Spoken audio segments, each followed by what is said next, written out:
Judy's backpack. And so universities are eager to get into this game of commercializing their science. Now there's a lot of conflict of interest. There's a lot of management, right? Policy management to make sure that church and state are separate. But generally, if you create an invention at a university, the inventor gets a third, the unit, the school or college gets a third, and the university gets a third of the ownership, roughly, to your question. So I'm going to just give you some of what's in this building.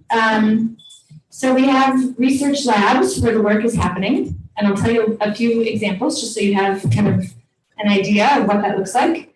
We've got some facilities where we can prototype and build these inventions, whether it's 3D printing or whether it's clean room to build chips and semiconductors. And then we've got an innovation center, which complements what Chris described. So leasable space for new companies to start and grow. What's unique about this is that they're wet labs. So think about your high school chemistry bench, that kind of countertop surface that is clean and meets certain standards. We have the only leasable wet lab bench space in Lane County, which means that companies that need to do early proof of principle of their work can lease space with us and show that their product is effective. But they lease it. Once they lease that space, they have that space to themselves. It's not like That's right. like a shared space that they come in for a few hours. Such a good question. Yeah, because there's a lot of regulation around how these companies are kept separate from the academic lab. It is a private space that you would lease fully. Now, we have limited space, and so we have a parking meter method. You can come and you can lease for a year, but then you got to get the heck out of here because we need to get new companies in the door. And we frankly have a wait list of about 10 to 12 companies who want to. And this is from the Knight campus, this is from U of O, and this is from the community. So U of O, as you may know, doesn't have a medical center. A lot of universities have an affiliated medical center. My boss, Bob Goldberg, came from Georgia Tech, which is affiliated with Emory. And that was the first question he asked is, where do we do our clinical trials? And so he is a phenomenal bridge builder. He's built partnerships with OHSU and with Peace Health locally, so that as we take our inventions outside of the lab, we have clinicians and also Slocum, I will say, clinicians who are eager to be partners because what they get to offer their patients is something new and unique. And teaching and learning. So this is our leadership team. That's me on the bottom.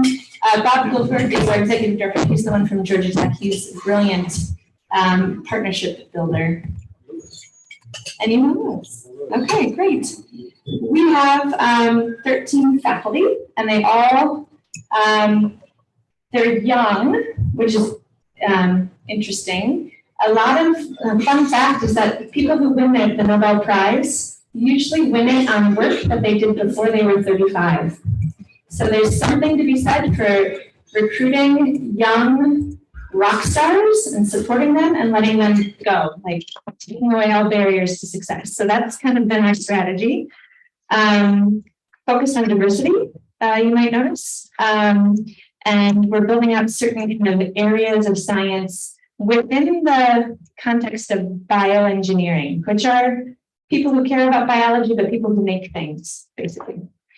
These are our areas of focus, and I'm not going to bore you with too many scientific examples, but I'm going to give you one example. So here's one. Tim Gardner is one of our faculty members. He, like all of us, I would say that everybody you see here moved to Eugene from a collective 40,000 miles away. So people are coming from all over the world, including Australia, Utah, New Zealand, all over to be a part of this campus. So it's put U of O and it's put Eugene on the map internationally. So one example of the science happening is this guy, Tim Gardner. So he founded a company with Elon Musk. Has anyone heard about that? Yeah, okay. Yeah. Yep.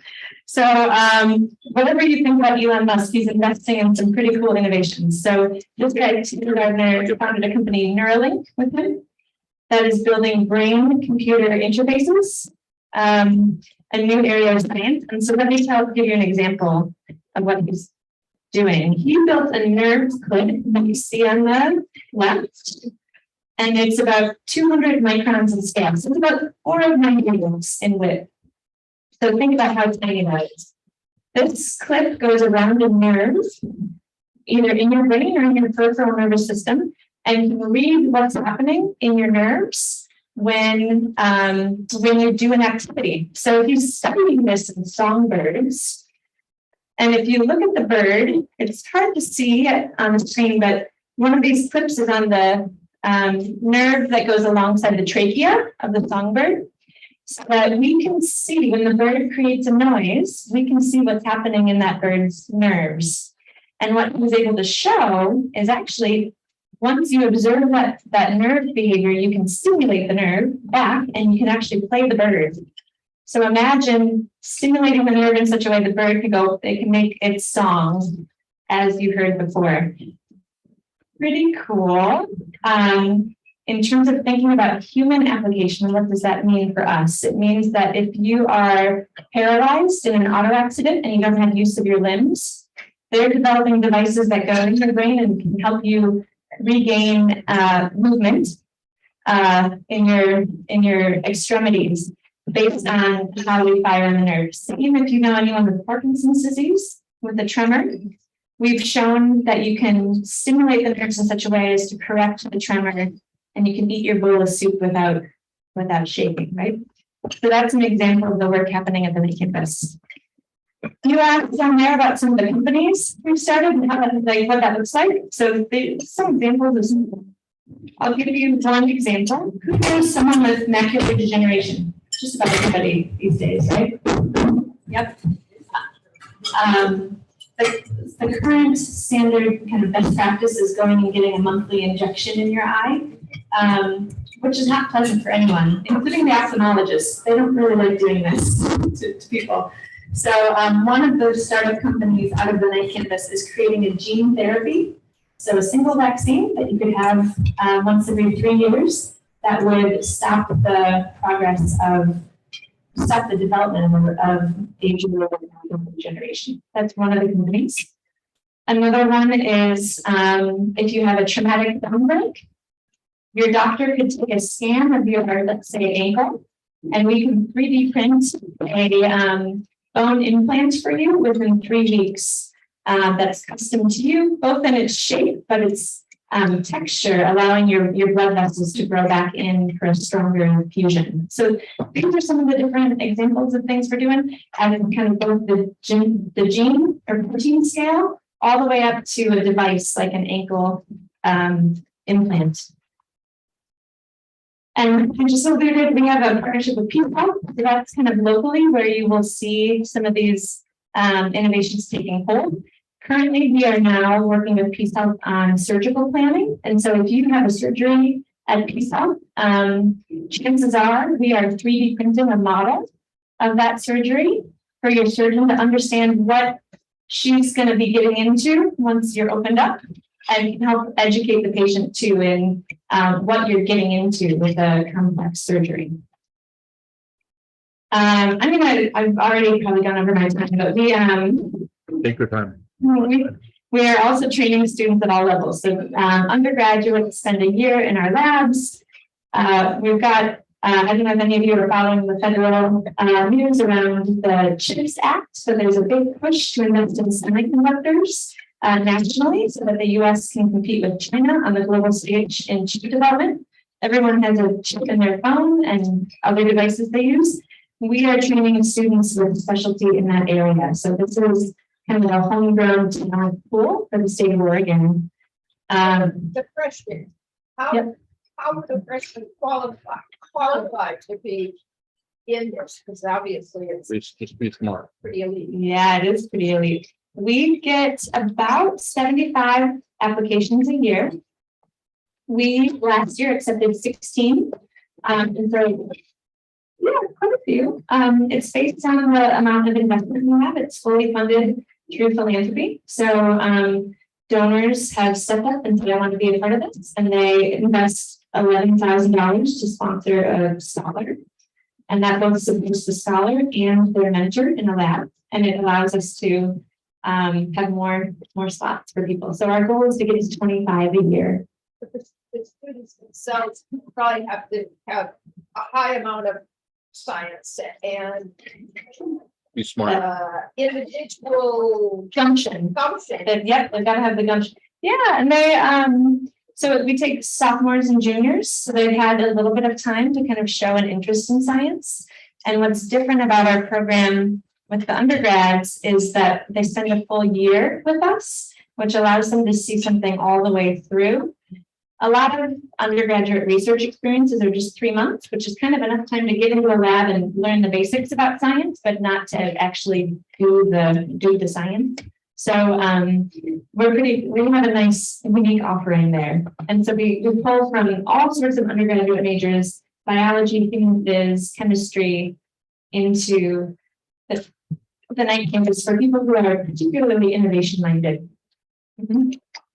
All of our students, we train also in how to commercialize science. So when you're doing a project, how to think about the market impact for that. So if I create a tool, who is most likely to benefit, and how do I take that through the commercialization process? We also teach them all science communications, because you can never get something out of the lab if you don't know how to tell the story of the impact of your work. And do we have any beavers in the room? No beavers. Oh, okay. Most Rotaries have at least one token. I wouldn't admit it. They don't take it. That's nice. Well, I like to impress upon everyone that we are working together with the beavers. So U of O has never had engineering before, historically. That was always happening in Corvallis, right? We have established a bioengineering PhD program, and we did that with OSU. So we're working together. We're in our 3rd year. We've now had 30 PhD students. And in fact, when we were working together with OSU, their recruitment numbers and quality went up too. So it's a nice story for the state of kind of platypus, I think is what we call them, right? I mean, we put the ducks and the beavers together. And we're really proud of the types of students we've attracted who are very innovative. These are going to be the first founders of companies, because faculty members are too busy, frankly, to start some stuff. So I want to kind of give you a sense of where we are. We have 13 faculty. We're growing to over 30 in the next couple of years. This is thanks to over $1 billion in investment from Phil and Penny Knight. It's very expensive to stand up. And it came in 2 phases, importantly. So they made a $500 million gift that I read about in Chicago at my desk while I was sipping coffee, and thought, this is the craziest thing I've ever heard. And then based on early milestones we've met, they made another $500 million commitment last summer. We've also have $80 million invested from the state of Oregon, both in the Capitol, the building that you see on Franklin, but also in bioprinting technologies. And so all of you who pay taxes in the state are partial owners of this enterprise, and we want you to feel proud of it. But we are in the process of doubling our scale. So we're going to break ground in 2023 on a 2nd building that will be behind the building you see on Franklin. So there's currently a parking lot right behind them that will be another 180,000 square foot building that will allow us to grow to those 30 scientists and their teams. We will ultimately be training about 550 students a year and have about 750 employees. All of this on the way to establishing a college of bioengineering at U of O that has degrees at all levels, from undergraduate through PhD. And so I want you to just have a sense of where this shows. This was actually 3D printed in our lab. So this shows our first building that you see on Franklin, with that bridge going across the street. And then the second building is that yellow box right behind it. And in fact, we own the gravel lot just to the west of us. That will be our academic building, our third building eventually. So we've got big plans. Here's a sneak peek that not many people have seen publicly of what the next building will look like. That's a bridge from our first building over the mill race. If any of you know the mill race, yep. Into the second building. And we will get the keys to that building in 2025. Look forward to welcoming you all. Do you have any questions? You've had some good ones so far. Yes. I'm sure other universities, especially universities with bigger endowments than UFOs, I think are doing the same thing. So what is setting this particular program apart from the others? Yeah, that is a great. A lot of places do certain things exceptionally. And building from the ground up, have the opportunity to borrow or steal the things that we see that are great from other places without having the baggage, the kind of institutional baggage of having built over time. And so the one example is that promotion tenure criteria that we changed. That is unique in the Pac-12, certainly. But it gives us a huge advantage for recruiting talents to this local market. Embedding innovation space in the building is another example. The more steps you have to take from your lab to where your company is, the less likely the success of that company. I think everything from that to how we train students in commercializing science the day they show up to join us. There are hundreds, if not thousands, of elements that make us that we've taken from around the world and kind of packaged together in a special way. So I've heard speculation that there would be some kind of research park developed in association with this campus at some point. Where do those plans stand? Chris had a great question about speculation around a research park being developed. So I previewed for you what our 3-building plan is. We also have plans for future buildings that will require significant additional investment that we're not kind of ready to talk about yet. But the idea is that there could be a public-private partnership whereby there is scalable lab bench space for the companies that start in the Lake campus.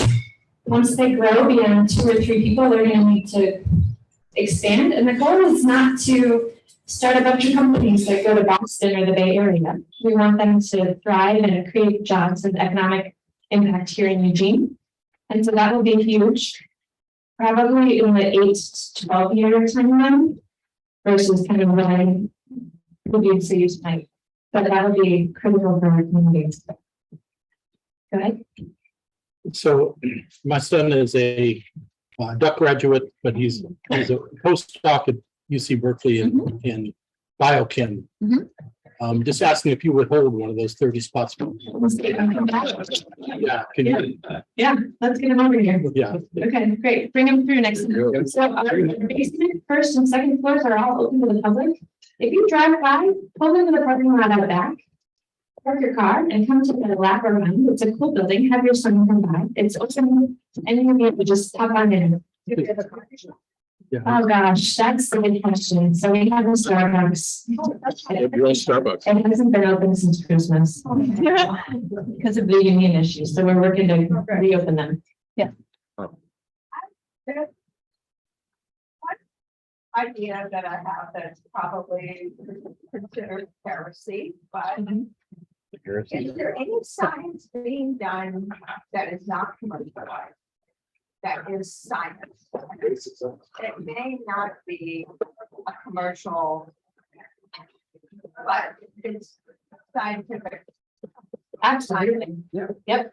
Has no future in making money, but it's great science. That's what basic science is. Yep. So there's a whole portfolio of work and students being trained, so future investigators who are asking why the world exists the way it does, why fruit flies fly the way they do, science, but it has no intent to this translational piece where it goes from question to specific impact. Now, there are many examples of basic science that translate to impact. A meandering life cycle, like insulin, we all know insulin comes from studying fruit flies, actually, and it took about 45 years to get there. But so there's a lot of science. There's a lot of science happening on the campus. So not everyone is starting companies, but that is one of the fastest ways to get your discovery into the world. And people are interested. We've attracted a certain type of person who's interested in having that impact on human health. But there's science happening even in the night campus that will have no commercial. Yeah. Yeah, and it's not heresy. That's a great question. I love science, but at the same time, I'm intimidated with science. Me too. How would somebody like me or they get involved into what you let's do? How would you get involved? That's a great question. Wow. Can make a contribution. I was going to say, anyone who had a chance. That's right. I'm gonna do my team. Anyone can write a check in. You know, I talk about $1 billion invested by Philip a night. Our average gift is more like $20. And so there's room for all people to be a member of this team, whether it's training students or supporting a certain kind of research. In terms of getting involved, we have a full calendar of events. So part of our mission is making science approachable to the community so that we can all experience it. So I will make sure that you have our event calendar. We have TED Talk style lectures throughout the year. So you can show up and hear some science talked about in a lay English format for all of us. Yeah, I promise. Even I took my dad to one, he understood, so Okay. he's a marketing guy. Yeah. So there are ways for you to show up and absorb what's happening and be a part of it throughout the calendar. Any other questions? Thank you. Yes. Yeah, just a question about collaborations with other universities. Are there existing or expected relationships between the night campus and other universities that might not have the facilities or the structure of the night campus where that kind of collaboration is expected? Is that part of the plan? Part of the plan to build collaborations where we complement other institutions. Well, let's say an institution, let's say, Notre Dame developed some cool innovation, but they are not funding or not, for whatever reason, not supporting further development of that innovation, turning it into something that has an impact. And they say, well, gee, maybe we could, cut a deal with the night campus and figure out how to move it to market more quickly there. Did you say Notre Dame? Because you knew that's my alma mater. There you go. Go ahead. For Notre Dame. We're having a tough season. No ducks. The Marcus Freeman era. No ducks. Go Ducks. Some Ducks good enough. So great question. So obvious proximity helps. So OSU and OHSU are the most obvious, and I could name 100 plus kind of faculty to faculty, student to student collaborations that are happening. It usually is a bottom up, not a top down process. Those two happen to be top down because we have these big partnerships and MOUs. Each of our faculty come from somewhere else, whether it's academia or industry, and they maintain those collaborations. And so one of our faculty, who, fun fact, is in the Guinness Book of World Records for being the youngest person to graduate medical school ever at 17. He's one of our faculty. He came from the University of Utah, so he has a whole world of people and former students who he trained there who are now at other places, and they continue to work together. So we have the opportunity to be opportunistic in what projects we jump on. Let me give you one more example. Was invited to be a founding partner in something called the WUSAI Human Performance Alliance. If anyone knows the name Joe Tsai, TSAI, he was one of the founders of Alibaba, which is training Amazon.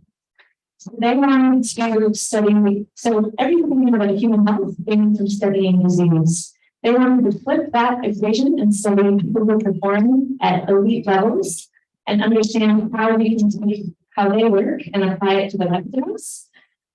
Because of the strength of the campus scientifically and the facilities that exist in Hayward Field and the Marcus Mariota Center and in UL Athletics, UL was invited to be part of this founding members of the partnership with Harvard, Stanford, Salk Institute, UCSD, and Kansas. All of us have new awareness at the table. You know, little new awareness institution is at the table to be part of the science. And so it's pretty exciting to see we have a 10-year partnership agreement and have received significant funding to kind of study folks and who are impacting us all in Hayward Field and understand how to recover, how we can use regenerative medicine strategies to help the rest of us. What's happening internationally? I just heard you name Alibaba, but I mean, in terms of science, what are we doing with other countries or other universities in Buenos Aires or? Funny you should mention that. Such a good question. You know, COVID was a real bummer for international science. No kidding. Yeah, that is something everyone's excited about, and we haven't fully gotten there. So a number of our faculty come from international places, and they, like in answer to Chris's question, have maintained their collaborations, but we don't have any kind of big institutional thematic research enterprises yet with international partners. Great question. Where would we go first? I don't know. Asia's pretty exciting. There are a lot of destination. So this is really exciting what you're doing. But if I were a fifth grader and interested in science, what are you doing for young people? So the university has a lot of phenomenal programs that start particularly young women. The SPICE program takes school-age girls in particular and gets them excited in science. URL, or rather the night campus, our program reaches as far back as community colleges to take promising students into UL baccalaureate and then into our master's program and jobs and industry in 5 years. Our goal is to creep that pipeline back from community colleges to high school to sooner. And so it's about bridging to programs that exist already at the university, like SPICE, Right. to do the whole thing. You can imagine a fifth grader getting in SPICE, you know, going all the way through high school programming that exists. I think SAIL is the high school program, into your undergrad, into our master's internship program, and then out into a high-paid science job. Yes. Oh, you have a great question in front of you. Just one quick plug in for another UFO program called the Environment Initiative. Yeah. It's sponsored out of the provost's office. Yes. And what they do is they identify resources within the university, people who are doing research or have databases related to environmental issues. And they make those resources available to local communities throughout the state of Oregon. And it's fantastic to see them put those students and their energies in local contacts so that they can transfer knowledge from the university to local communities to improve the environment. Excellent plug. Thank you. U of L has a real sweet spot in climate change, environment impact. That is outside kind of what I'm talking about in human health, but complement for sure. And donors, I would say the people who support universities today, it tends to care less about where they got their degree, whether it's English or history or poli-sci. They want to solve big problems like climate change or like cancer or Alzheimer's, and so you will observe the university shifting focus a little bit towards meeting these grand challenges. while still maintaining the schools and colleges that churn out great alumni. Okay, you probably have business to do. Thank you so much.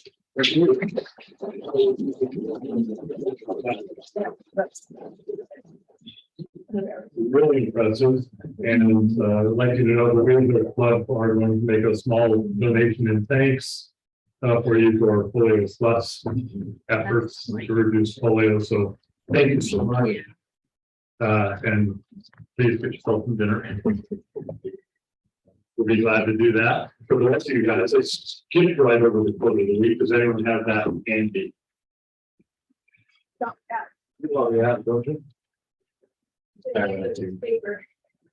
Sort of middle of the page there. It's a short one, isn't it? This is It's by Chief Joseph. It does not require many words to speak the truth. That's it.